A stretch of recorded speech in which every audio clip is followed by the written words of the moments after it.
He might stop in just to Great. talk about their little project. Is anyone over there. else a big fan of Butter Rum Lifesavers? Ooh, you know, it's been a few Well, years, but yeah. no, thank you. We could try. Go on. They're so yummy. I'm good. Really? Mike, butter rum I needed a lifesaver, little. sure. I needed a little shot of sugar. Now I'm moving on to the sugarless gum. There you go. George, you know what you're missing. My mom used to carry them around. Childhood. That means they've been around for a long time.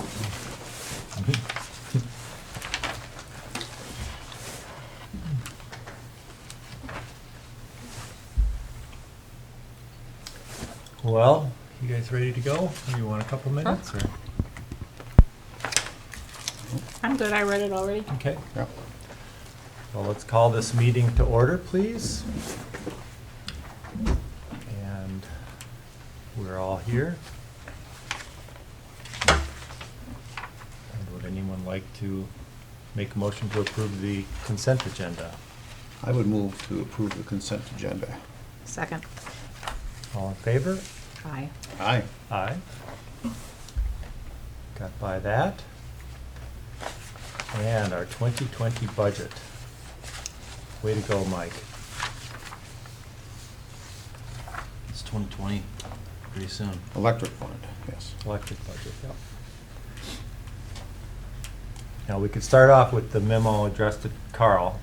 I miss him. Yeah. You know, It got changed on the paper copy. Changed. It did. It was Okay. changed on the, Okay. yeah. Somebody noticed somewhere along the way. Mhm. Well, do you want to kind of take us through this, Mike?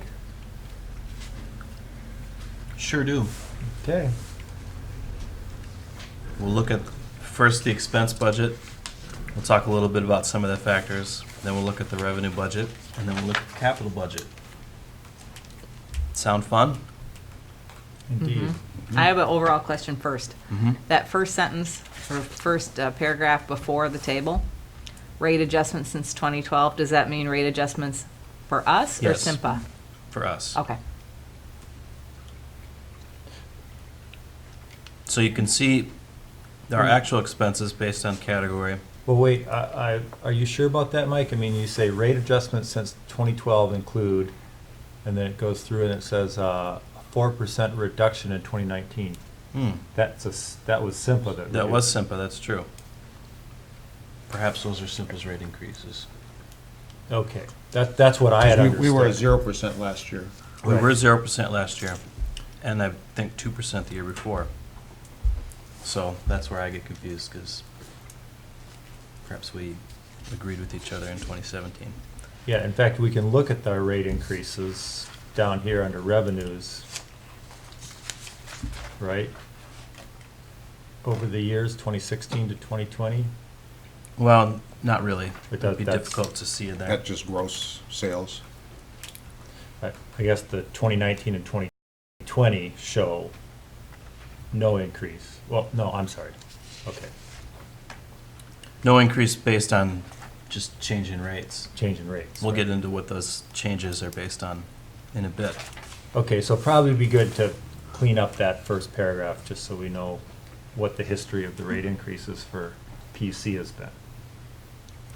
Would you like a nice long history of rate increases for the PUC? Well, as a newer commissioner, I'd appreciate maybe just knowing what they've been for the last 3 years or something. Mm-hmm. Last year, we didn't make a change. Right. The year before that, we increased 2%. We can put together that history for you. Okay. The personnel budget has gone through some transition since the 2016, based on basically the transition that's occurred in our office as well. So right now, the personnel budget includes 2 full-time line workers and then 32% of the city hall staff, which is me, Kim, Hayden, and Patrick. And then we also have some more budget in here set aside if we determine the need for additional staffing, which we have not yet determined. yes or no to that. So the difference between 19 and 20 at this point is just our assumed wage increase and really no other factors. Supplies is a number that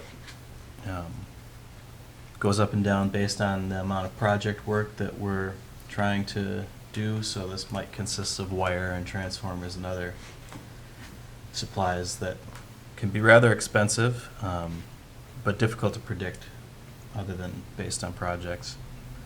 We are probably going to spend less than 65 this year that we had budgeted because some of those supplies ended up getting purchased in 2018 instead. So we're and probably done making purchases for most of the projects that you heard about last month. Mhm. So we won't need as big a supply budget in 2020. We still have money set aside for a few more capital projects, upgrading lines, and to pay for some street lights when we finally get the ones we like. Services is kind of an all-inclusive number. I'm not sure exactly what the increase in 2018 was. It was probably design fees for some of the big projects we were doing, but it's hard to say. But anytime we're paying for our own utilities or we're paying for contracted assistance from professional like engineers or attorneys or other things like that, it's going to be in this budget. And the 2019 budget is in the ballpark? Mm-hmm.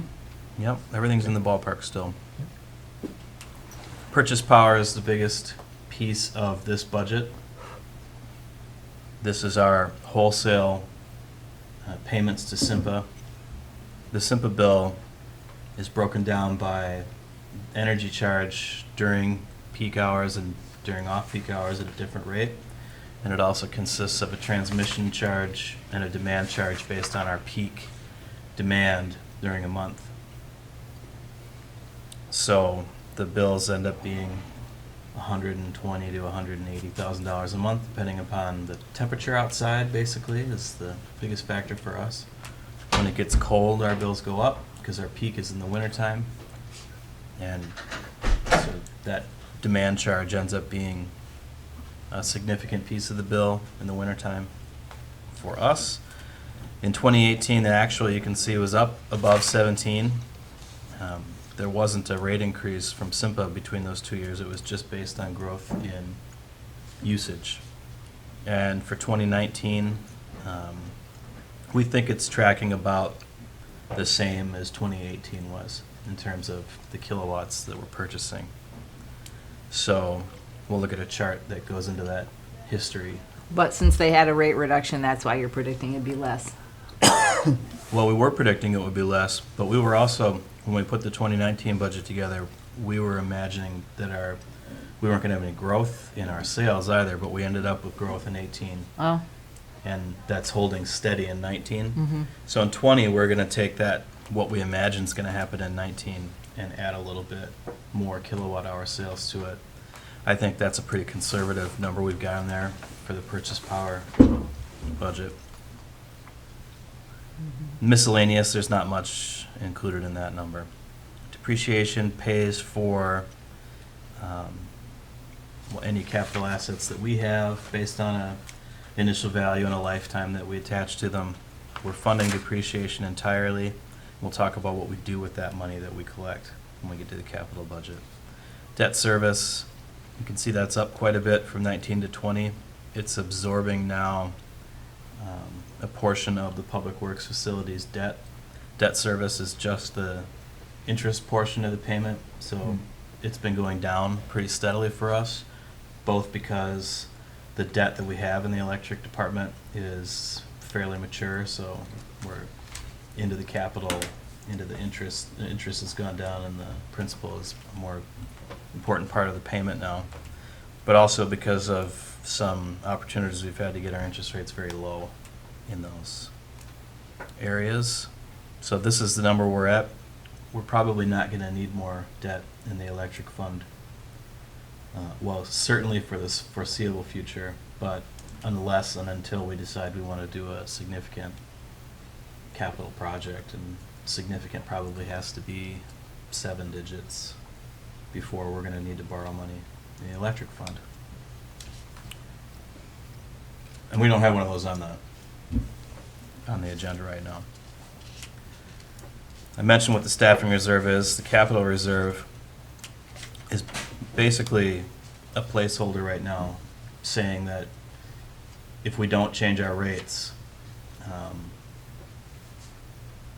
then we're gonna collect enough money to fund this capital reserve. So we're just showing that rather than having the revenues be higher than the expenses, that we're gonna take that additional money and set it aside for capital projects.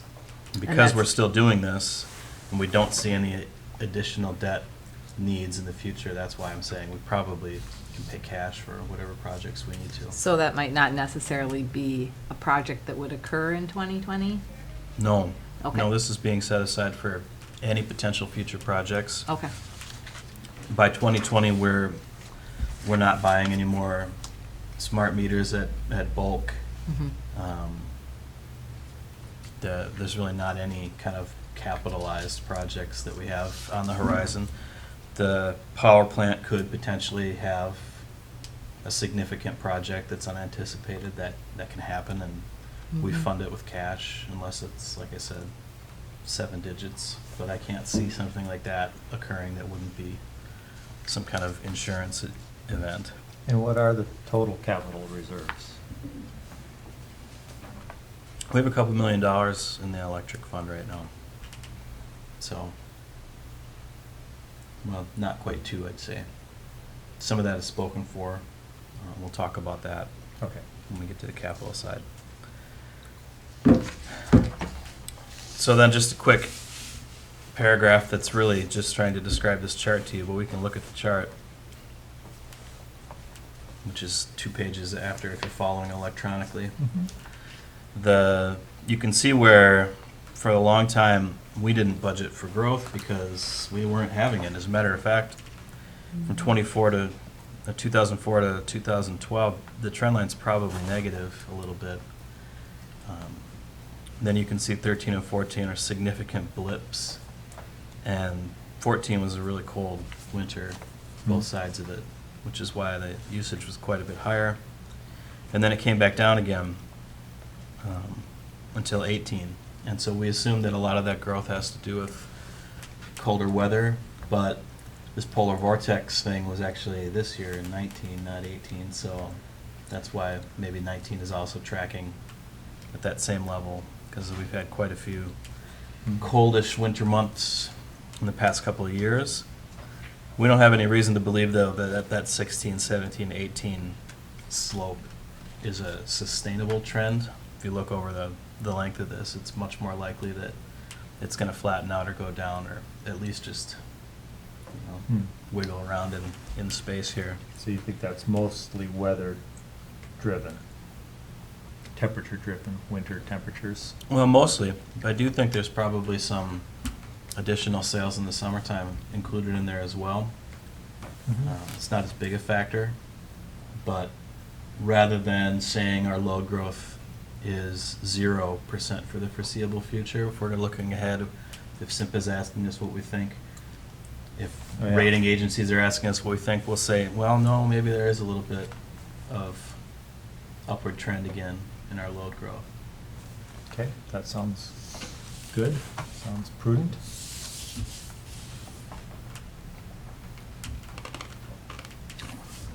We don't have any significant high volume users that have really changed anything in the hospital, the schools, or, they must be fairly consistent from year to year. And maybe with the new hospital addition, maybe was there a heavier demand at all from? That would make sense. Not sure. And I'm not sure we can talk about individual customers' usage either.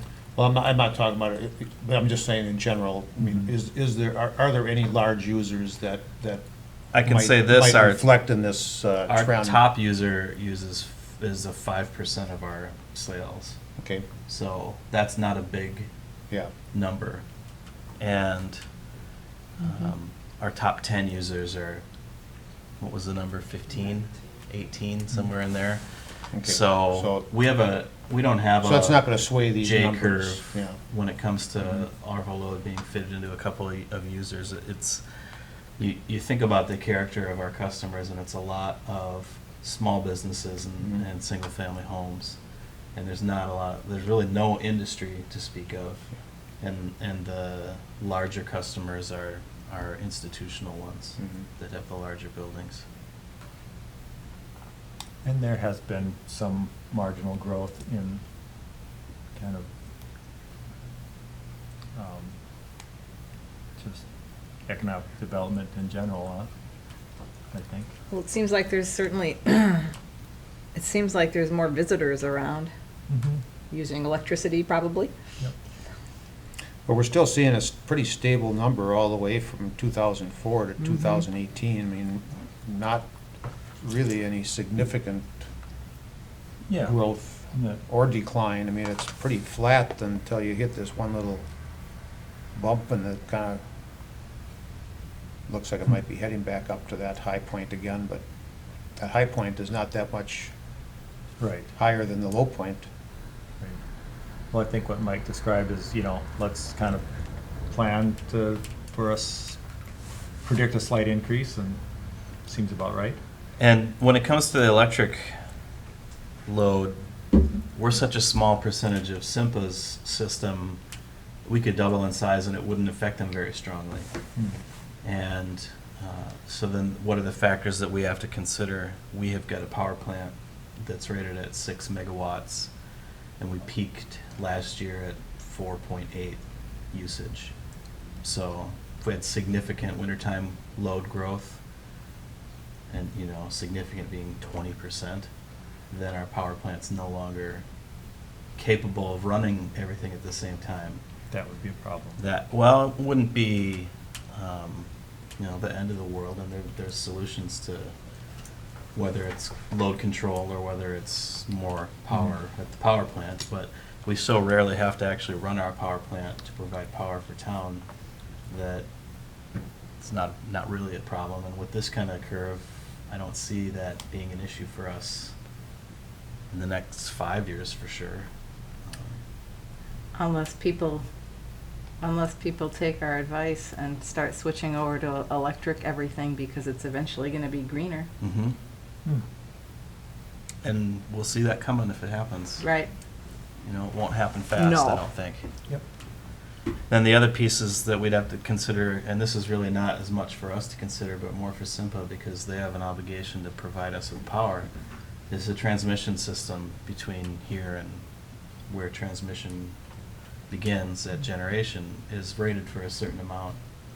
And if we were to grow substantially, there may be some needs for additional transmission projects, but we wouldn't be directly included in any of those since we don't own any transmission. So those sort of risk factors are out there, but they're really small and they're not very much ours right now. Then the last piece about things that might affect our expenses is on the city council side of the budget conversation. We've put some of the electric funds on the table, basically, for consideration. The first thing being the franchise fee, which right now is $40,000 plus 1.5% of gross revenues, which ends up being about 2.5% of our gross revenues. And bond rating agencies, particularly the ones that have been working with SIMPA and giving them their rating, and then they also go through and look at each of us as members of SIMPA and look at our factors, and they look at a lot of factors like days cash on hand and debt versus expense ratios, and one of the factors they look at is what percentage of your revenues are you paying as a payment in lieu of taxes. And that's a pretty standard thing for municipal electrics to have, really any electrics to have, but municipal electrics in particular. And their rating agency doesn't really change how they look at it until you get to 5%. If it's more than 5, then they think of that as a factor to pay attention to. If it's 5 or less, then it's really not a factor. Would you please explain the franchise fee? I don't understand what franchise, Yeah, why do we use that term? yeah, what, The city has an ordinance that requires any utility providing electricity in the city to have a franchise in order to do that with the city. We also have a franchise with people who provide telecommunications through cable. okay, So that franchise fee for electricity is this, 40,000 plus 1.5% of the gross revenues. Now, I don't know why we need a franchise agreement, because we also have a service territory that we are the exclusive provider in. Sure. There's not another utility that could come in here and provide electricity in our service territory, even if they were granted a franchise. So I think it was just a mechanism that the city selected at some point in its history to get a payment in lieu of taxes Okay. from the electric utility. And how many franchisees do we have that operate? I mean, This is the only one of, there's no other electric utility that's covered under this ordinance. so this doesn't cover like MediaCom or CenturyLink or, We don't require franchises for telephone.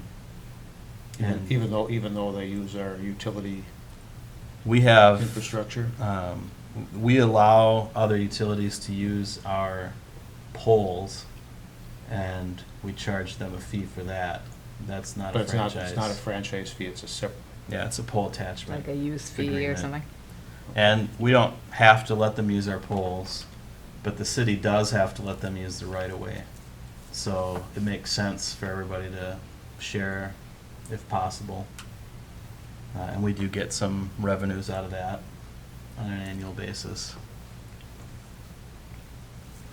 Does the franchise fee show up in the expense report? It does. It's probably in the services line item. Okay. And how much does the city want?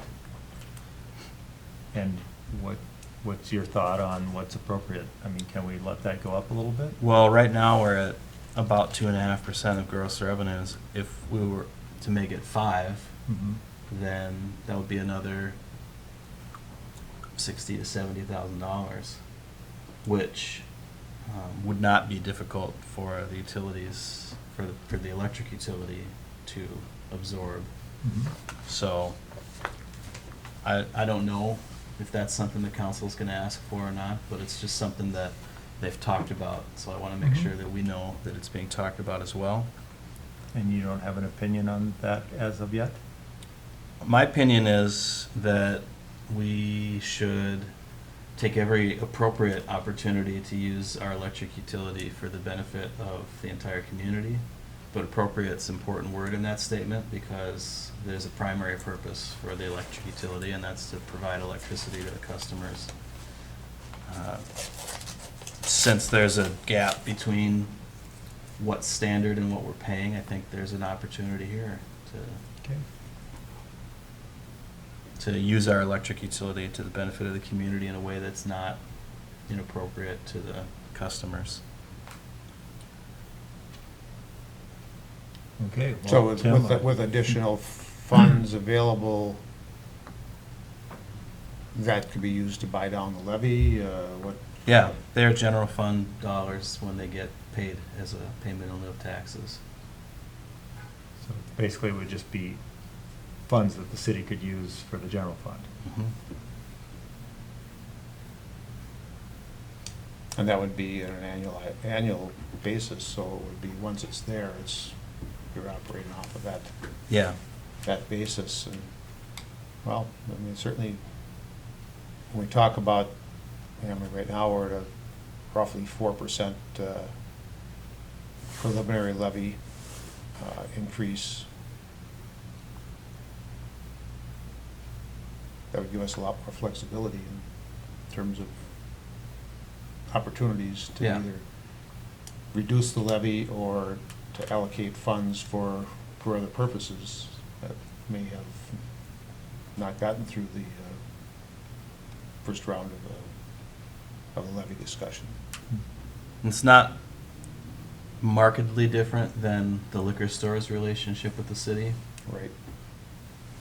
You don't have to buy liquor from the liquor store, whereas you do have to buy electricity from the electric utility. But it is a monopoly Mhm. in the city. It's similar to the way that the rec park operates, but the customer base is very different, and that's entirely self-selected there. Nobody has to go to that rec park. It's just demand-based. But we Well- do, from both of those entities, they do support city general fund activities quite a bit. And we take $200,000 a year from the liquor fund, just right off the top. In addition to the rent that they pay for the Yeah. facility that they operate out of, which, since there's no taxation of that, that's the way revenue comes out of the liquor store too, not just the direct levy contribution, but the rent payment also. And it would almost be similar to the rent payment in the sense that in lieu of taxes, they're paying a fee Right. to offset that. Well, That is this rent a might co- be a way that we also talk about, if we're building a new building here, how does the electric fund help pay for that? And it could be increased payment in lieu of taxes, it could be a rent payment, Mhm. it could be both. Is this basically a council decision? They get to determine the rate, yeah. All right. But we would have. Sure, they would accept your input on We would that? certainly make a recommendation to the council, and I think that's the reason why we spend the time talking about it. The council gets Sure. the recommendation of the Utilities Commission. Okay. I think that they rely on the work that we do. I can't recall that they've ever made a change to any of the rate increases or adjustments that we've. Well, they don't get to change your rates. Just the franchise fee. It's their rate, Wow. is the franchise fee. I don't think we've ever talked about that, have we? I mean, I don't recall in recent years that we've ever had that conversation. I think we've mentioned it, not as a, hey, we should increase this, but just to know what it is. Yeah. But that's it. And until this last time that SIMPA went through their rating and we get to look at all that great information, we really didn't know, was this number Hmm. the right number, or Kind of. where does it fit? Mhm. So where do we get all our revenues from? Well, obviously, most of it's just utility bills and fees, almost Yeah. all of it. The 2018 actual was higher than we budgeted, and that's because, again, you can look at that curve, and 2018 was quite a bit higher in kilowatt hour sales than 2017 was. And we didn't even have 2017's full information when we made 2018's budget. Same thing with 2019, we didn't have 2018's full information, so that 2,620,000 is probably what we had in the 18 budget as well. And so we had that kind of 3 years of flat revenue expectations based on, we weren't making rate increases for 2 of those years, and we didn't think we'd have sales increased, and yet we do end up with quite a bit more. So 2019 is going to come in, again, very similar to where 2018 was. So we're going to go ahead and put in the 2020 budget a flattish number with a little room for maybe we're not quite as high, because that curve might dip down a little bit again. If we don't change our rates, there's no other increase included in there. The miscellaneous pays comes in from interest we have on our reserves and sale of assets and other just really small miscellaneous things. It's really not much to that. And then SIMPA payments, you can see the budget is 216. It's always 216, and the actual is always something different. Whatever increase there is above that 216 is reimbursable amounts for actually operating the plant. And we don't include that cost in our expense side, and we don't include that revenue in our revenue side when we budget. It just comes in and it's a pass-through.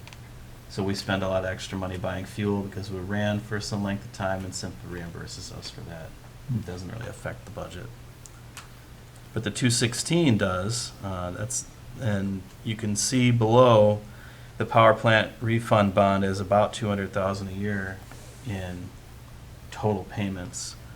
And that 216 is what we're getting as a capacity payment for offering the 6 megawatts to SIMPA for their use when they need it. So that's a good deal for us, that we're making extra on that. We pay our expense costs. Our bond will be paid off in 2023. We won't have that $200,000 payment anymore. And we'll still have this 216. That's one of the issues that SIMPA's now started to talk about in earnest too. Like last year, they started to talk about this from the side of, we probably won't have these quick start capacity payments to our members in the future. And now the conversation is much more about, we probably will have it. And the biggest difference in that is whether or not they imagine they have Sherco providing capacity for their use in the future. And even as recent as a year ago, it was mostly yes was the things we looked at, and now more recently they're thinking probably not. So, and maybe as quick as 2030 that we won't have Sherco anymore. So it's a really it's a great conversation that's happening at SIMPA. There's some really big factors involved in it. A lot of it's driven by Excel, who is the majority owner of that facility. A lot of it's driven by our 2 largest members in SIMPA are not currently under contract after 2030 to be part of SIMPA. So that kind of just throws all the cards up in the air, and we have to figure out, where do we get the capacity to cover our usage, and where do we get the energy to cover our usage? That was a big portion of their last meeting, was looking at some analyses that they've done, looking at that about if Sherco doesn't exist and it's 2030, where do we get our capacity and where do we get our energy? And almost all the cases they looked at now include these member units just to make sure they've got capacity, and not necessarily to run them. You know, the energy is still more expensive to run that than it is to buy it on the market almost all the time.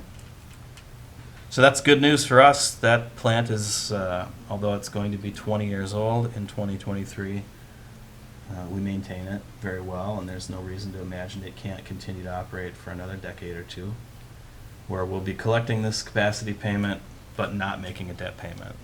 So there's that to think about, even though this year we're going to look at this budget as pretty close. There's a little extra built in there that we're planning on setting aside for capital projects, and come 2023, that's going to be a lot extra. Unless there's some wholesale rate increases between now and then, we'll probably want to consider a rate decrease in 2023. So might capital projects include some of the solar things that we've talked about? Mm-hmm. Okay. With this, I mean, we have this current generation facility. Is there any talk at SIMPA that these member generation facilities need to get bigger? No, Or is there an opportunity to make them bigger? I think so, but we don't want it to be bigger unless we get bigger. You know, it costs us money to have that facility be bigger, and we may make money on that through SIMPA's deal, or we may not if we have to build more. And Mhm. it's, you know, current costs for construction versus a 20-year-old reimbursement rate. So that, but, you know, we might talk about other things we can do capacity-wise with SIMPA as they're looking at their projects, and is there some sort of solar or storage or other thing that we want to do for our own purposes that SIMPA wants to do for theirs, and there's a partnership opportunity. I guess that's what I was getting at, is if there's an opportunity, and 2023, we have extra financial capability to invest in something. Am I seeing that correctly? Mhm. So let's just put a little more finer point on that and look at the capital budget. It's funded with 3 items in the expense budget: the depreciation, the debt service, and then the capital reserve. So this expense budget of, $2,944,000 includes $462,000 of money that's funding our capital projects. And we're spending 441 of that 462 right now on debt payments, which means we're planning on making about $20,000 more to put into our capital projects than we're going to spend out of it. That assumes that we spend $1,850,000 in buying power, which is a conservative number. We'll probably spend less. It also assumes we'll make $2.7 million, but we made more than that last year, and we'll probably make more than that this year, and we'll probably make more than that next year. So if it hits exactly the way this budget plans, we're going to have an additional 20,000. Much more likely, we're going to have an additional 100,000, or Okay. maybe even 200,000. So we're already funding our capital projects pretty healthily. The other thing is we've got the staffing reserve of 65,000 built in. Was built in 2019's budget, and I'm at least recommending we continue to hold on to that, so that if we do again add a third staff person, we don't have to raise rates to cover it. But in the meantime, that 65 is really going into our capital projects as well, because we're collecting it in rates. We're just not using it on staff. We don't need to save it for anything staff-wise. So right now, or even before we stop making the debt payment on the power plant, we're in a very healthy position. We're accumulating cash. And that's a good thing, because we're going to need it. As a matter of fact, we're already spending it on the Highway 61 project. There was a fairly significant increase, and we're going to use the electric funds to pay for most of if maybe all of the street lighting in that project, which is, $400,000 or $500,000 of cash that's going to come from the electric fund, and without a problem doing that, still have plenty of cash left. So we'd have a lot of money right now. Even if we wanted to do a capital project today, we've got a lot of money to fund that. The outlook is nothing but positive for the electric fund. That's why I'm saying no rate increase. We don't need a rate increase, and we probably won't for a long time. Well, that's great. Good. And then kind of in 2023, that changes again? In 2023, when that $200,000 payment goes away, then it's really hard to imagine that all the rest of our expenses have grown $200,000 without our revenues growing at all. So I imagine that unless we end up taking on debt for something that we don't have on the books planned right now, then we should consider a rate decrease at that point. Okay. Would a large-scale solar project with storage be a type of project that would cost that much money? Well, you've seen what they cost. I don't know what large scale means, and I don't know what storage costs, but I'm sure it's a huge number.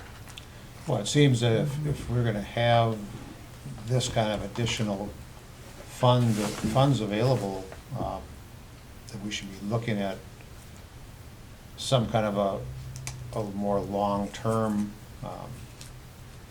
financial forecast, and really try to see what kind of resources we might have, and if that provides us opportunities to do something, what opportunities would that? Because I think that's what you're getting at, Is there an investment Yeah. opportunity Yeah. in renewable energy that Right. is on the horizon? Yeah, I mean, And it seems like there's a fairly significant amount of money that, I mean, we're not asking for a rate increase right now because we think we're in pretty good position, and we're gonna be in even likely a very, very much better position in just a few years to, which is gonna continue on, I mean, in the foreseeable future. So what does that mean in terms of the, you know, financial health of the Public Utilities Commission? We have some real opportunities here. I'll say it Yeah. sounds like the perfect time and scenario to consider investing in something more renewable.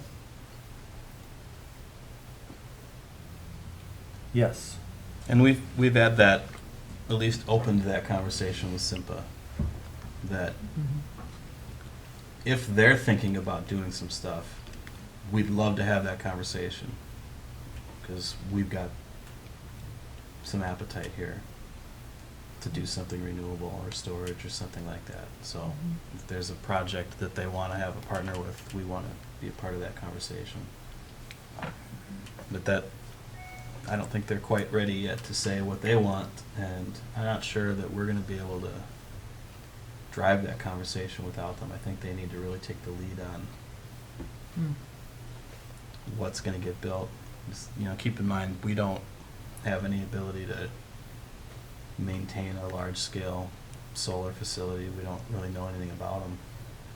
We know nothing about storage either. So if we're owning this, we have to figure out what that means, and be nice to have a partner with some resources like SIMPA. They already own a lot of transmission, and they already own a lot of generation, and they've got a lot of staff that deals with all the complexities of that. So Well, it's a good position to be in, to be able to say, For sure. looks like we can hold rates steady and also look at, you know, significant capital investment that could be a valuable, you know, tool for a long time into the future, so. So that's just a first glance at this budget, and there's no need for you to do anything with it yet other than think about it. We don't know yet what our load management prospects are. That's another sort of factor into the future. What do you mean Kind of works exactly? on both sides. We haven't had much of a functioning load control Oh. system Okay. for a long time now, and we are now functioning, but not all the customers that wanted are. We don't have the load control receivers that your most recent order included. We probably won't for a few more weeks, and then it'll take us a while to get all those installed. When we have got 100 customers that are on off-peak or dual fuel again, then that's got the potential to decrease our expenses, because a third of our utility bill on a monthly basis is just based on that demand charge, our peak. And if we're keeping that peak down, it's potentially tens of thousands that we're looking at in savings. Wouldn't that be accompanied by a rate decrease for our customers who are on the off-peak? We have a lot of people right now who are paying or getting those rates without having a for sure controlled system. Okay, So, no. okay. So then the question gets back to, all right, if we've got a functioning system, we probably need to look at those rates again. And maybe a month or two ago, SIMPA asked the question, hey, is anybody interested in if we put together a rate study program? You know, what are the sorts of things you want to look at? And we said, well, we'd like to look at just rates in general, but also specifically load control type rates. So hopefully we'll have a chance maybe in the next 6 months to do some work on that and think about that as an opportunity as well. And then we might decide that one of the things we want to invest in is marketing those systems and growing the heat component of our customer base as well. So would that include off-peak heat and electric vehicles? Could include any of those things, yeah. How would you do electric vehicles? How would we do? Would it be a time of day thing? It would be a nighttime charging? Yeah. I mean, there's a million ways to do it, and we don't really know That's what we're gonna what's find the- out. Yeah. Okay, What's the right one for us? all right. But that's one of the models that's out there. Neat. So lots of cool stuff happening Yes. with the Yeah. electric fund. For sure. And I can't say enough how different our conversations at SIMPA are now than they were even a year ago, when it talks about the outlook into the future, what they're imagining happening, particularly if Sherco is not in the picture, then there's no reason for them to think about anything but renewables, really, to backfill that with, at least at a much higher percentage than Mhm. they're at now, so it just feels like we're kind of tipped right over, and it's part of their outlook too. And they must have discussions about how, I mean, wouldn't it make a lot of sense to make the energy with renewables closer to where we're actually using it? Not necessarily. Really? There's kind of this trade-off between distributed generation, doesn't have the economy of scale of putting all the wind turbines in North Dakota. That electricity is really cheap when you put a Mhm. bunch of wind turbines in North Dakota. Okay. Or when you, if, for solar, for instance, if you put 5 megawatts all in one place, there's quite an economy of scale. Is that Yeah, and kind of in the ballpark? I mean, 4 years ago when we started talking about what size would have to go here to make it work, we were talking about 250 kW. Now we're talking about 5 megawatts as utility scale, and it's probably going to be more like 50 by the time we're actually doing anything. So the economics of it are really driven by how investor-owned utilities are operating too. They can't just set their rates like we can. They have Mhm. to go to the Utilities Commission of the state and get approval. Mm-hmm. And one of the things that they can do is make money investing in transmission.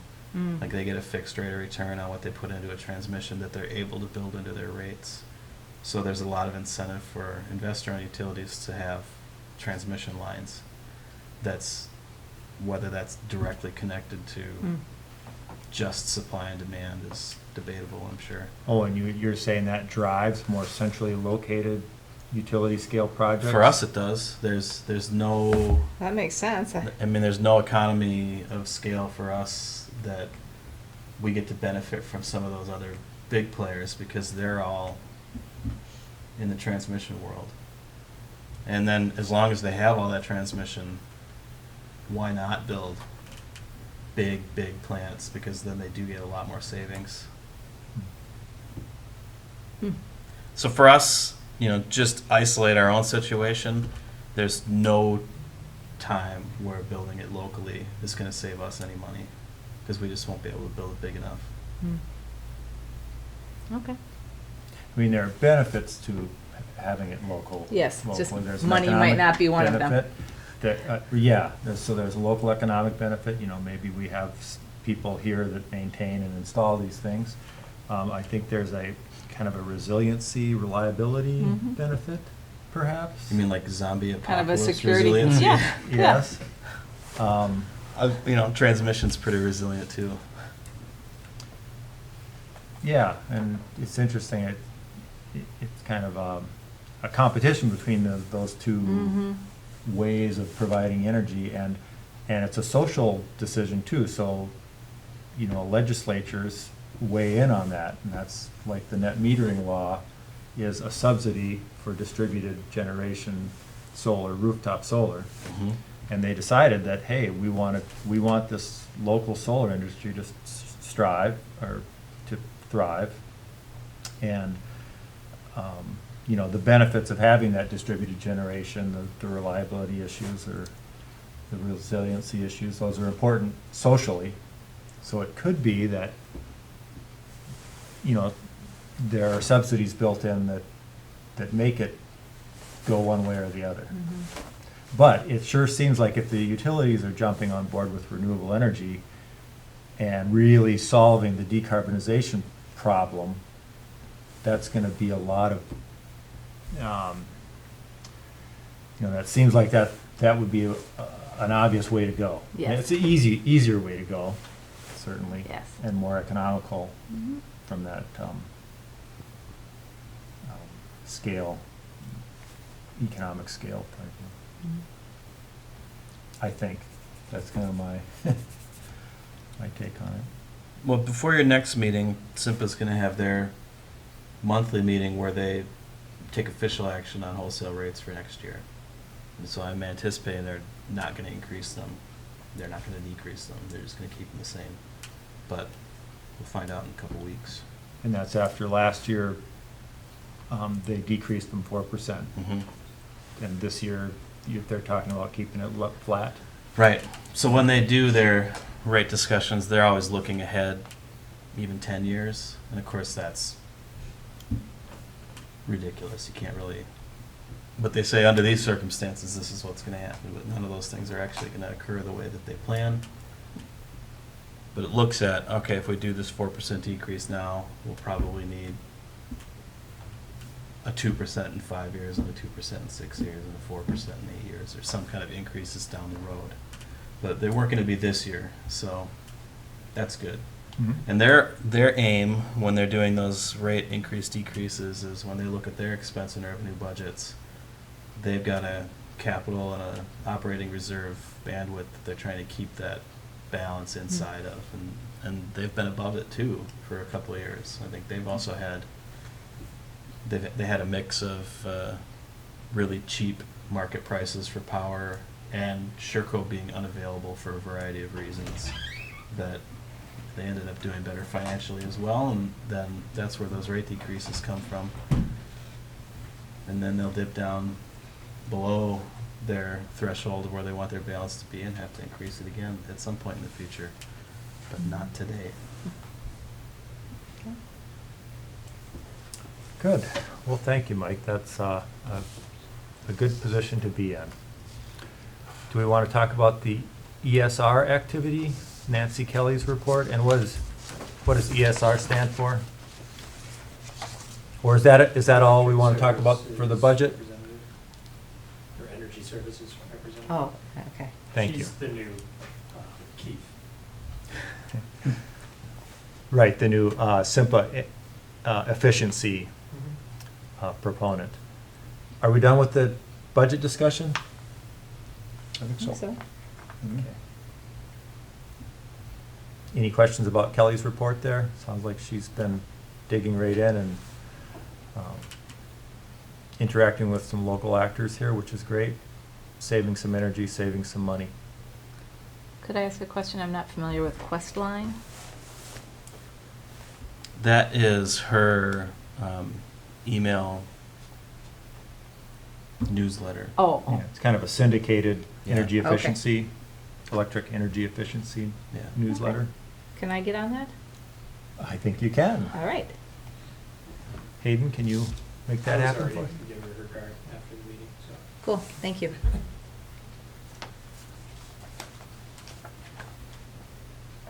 And what is the goal? What does that mean? Electric utility goal? The state mandates that we can demonstrate that we conserved a percentage of our kilowatt hour usage Okay, from previous years. so we're way over our goal. Yeah. Okay, Is that cool. mainly because of the hospital? Every year. I'm not sure what feeds into that number. It could be. I don't think a lot of the hospital I mean, happened in 2019, so. Yeah, we often beat the goal, but usually not by 200%, Been pretty significantly over the goal for 150% or something. a number of years, yeah. If we're trying to conserve 1.5% of our usage, it doesn't take a very large project to get there. Mhm. Like from a big customer, Mhm. you go to anybody's house or you do light bulbs, and that's not much. Mhm. But we've had big institutional customers, hospital, school, even Holiday Station, Yeah. that have gone through the program, and they make a big dent when Mhm. when they do that. And driven mostly by lighting Right. improvements, Okay. I believe. So is she available to consult with any average citizen, or is it more institutional things? Their focus is more commercial, Okay. but I think we can talk to her about whatever we think our needs are. Mhm. Well, I mean, if there was some way she could Even if there could be like a little 45-minute or hour-long thing people could come to learn from her about easy things they could do at their home or something? Not that she'd go to each person's home, but would she be able to do, I don't know. I mean, Yeah, I don't know if I don't know if she's ever done that, but Well, we've done that. I'm Right, sure she or we would- could do that, I mean. She would be willing to support that. Well, because I mean, she's kind of nibbling around the, some housing Yeah, situations. it's not that she can't do residential, it's just that an efficient use of her time is to look for bigger customers. Right.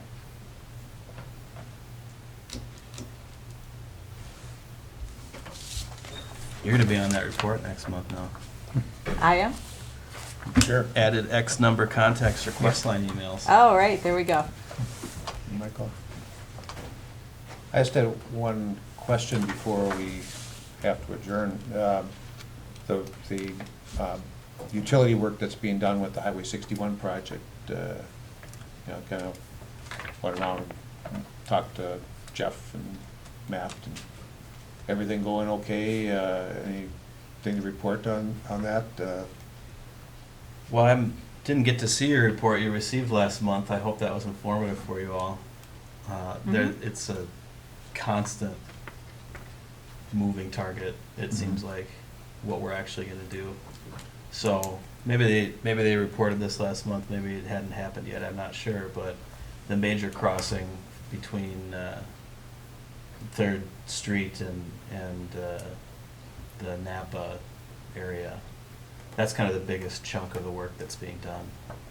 And the plans that we have been talking to MnDOT about for months are not what we're gonna be doing now. So we end up on site with MnDOT's engineers and our contractors and representatives from the other utilities, and everyone suddenly realizes that we can't put this here because we were gonna bore across the highway, and it's gonna be, won't be in the way of digging up the big giant box culvert, which is the real problem there.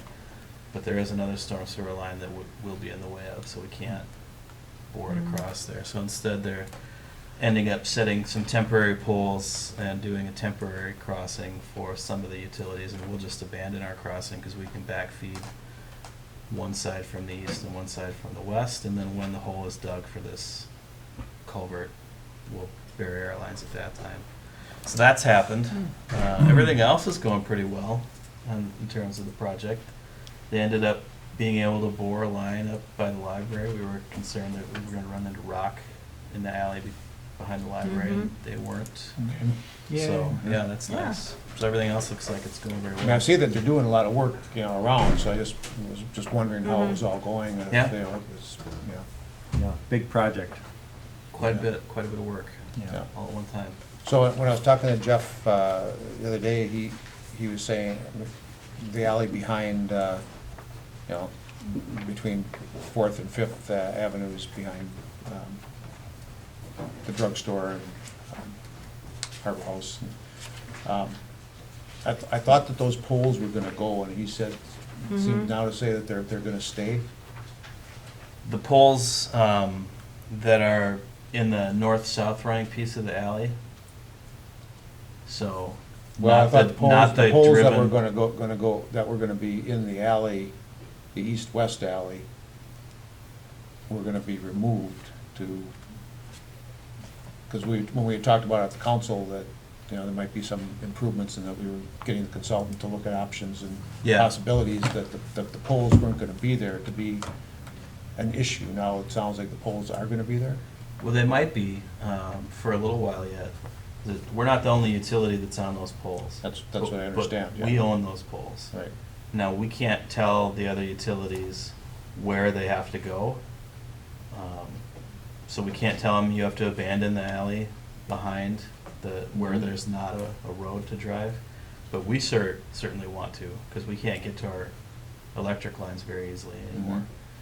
And so we're moving to the boulevard of 4th Avenue rather than being in that north-south running line.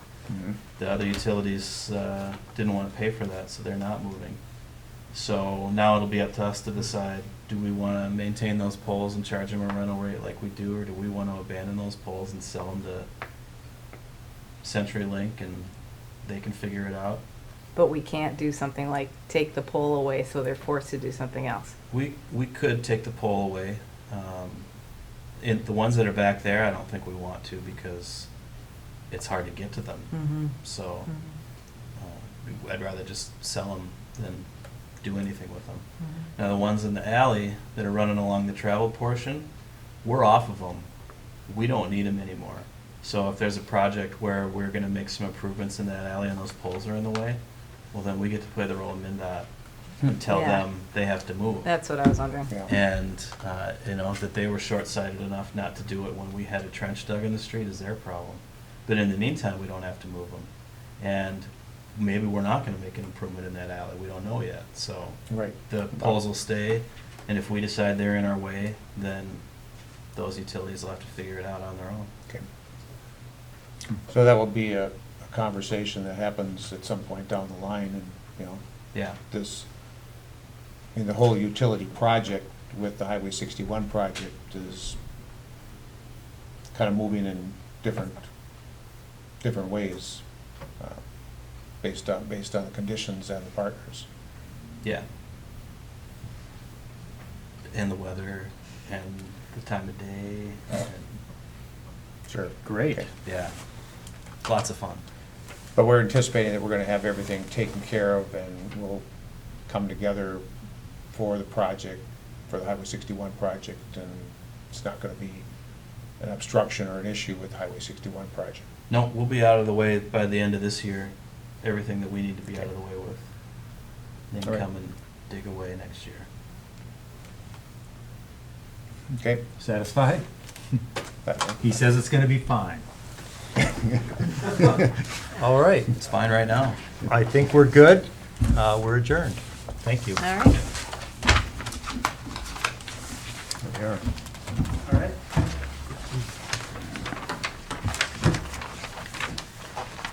Check one.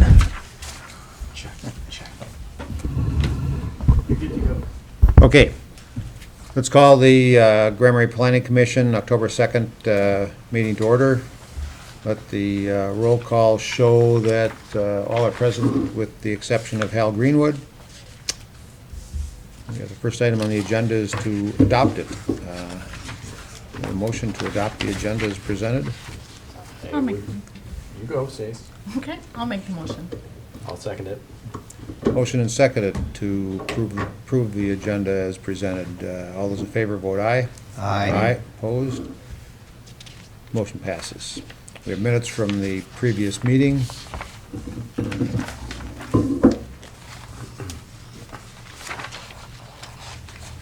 They're very lengthy.